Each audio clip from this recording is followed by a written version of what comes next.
पुढची बातमी परभणीच्या पूर्णा आणि पालम तालुक्यामध्ये मागील 18 तासापासून मुसळधार पाऊस कोसळतोय। सतत सुरू असलेल्या पावसामुळे पिंपळा लोखंडे ते पूर्णा रस्त्यावरती वाहतूक खोळंबलेली आहे। तसंच तुना नदीला पूर आल्यामुळे परभणी वसवत राष्ट्रीय महामार्ग पूर्णपणे ठप्प झालाय। या अतिवृष्टीने सोयाबीन, कापूस, ज्वारी आणि फळबागांमध्ये संत्रा, मोसंबी या पिकांचं प्रचंड नुकसान झालंय। शासनाने तत्काळ दखल घेऊन 100% नुकसान भरपाई द्यावी अशी मागणी आता शेतकरी वर्गातून केली जाते। दिवाकर माने या सगळ्या पावसासंदर्भातली माहिती देतात, इथल्या परिस्थितीची माहिती देतात। दिवाकर, सध्या काय परिस्थिती आहे परभणीमध्ये? तृप्ती, मागे आपण बघितलं तर 15-20 दिवस पाऊस झालेला नव्हता। त्यानंतर पावसाने उघडीप घेतली आहे आणि परत काल पूर्णा मंडळ असेल, पालम मंडळ असेल, ह्या मंडळांमध्ये अतिशय जोरदार पाऊस झालेला दिसून आला आहे।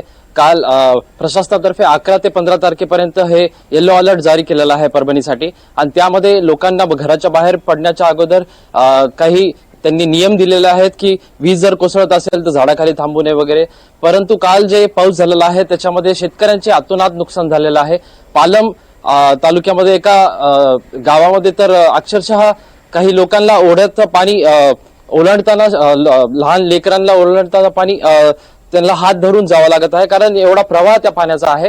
एकंदरीतच बघितलं तर मोठा पाऊस काल कोसळला आहे, तर या पावसामुळे शेतकऱ्यांचे मोठे नुकसान आहे। सोयाबीन असेल, कापूस असेल, अनेक असे पिकं आहेत ज्यांना रोगराई पसरण्याची शक्यता आहे। काल कातनेश्वर गावामध्ये वीज खंडित झाली आहे।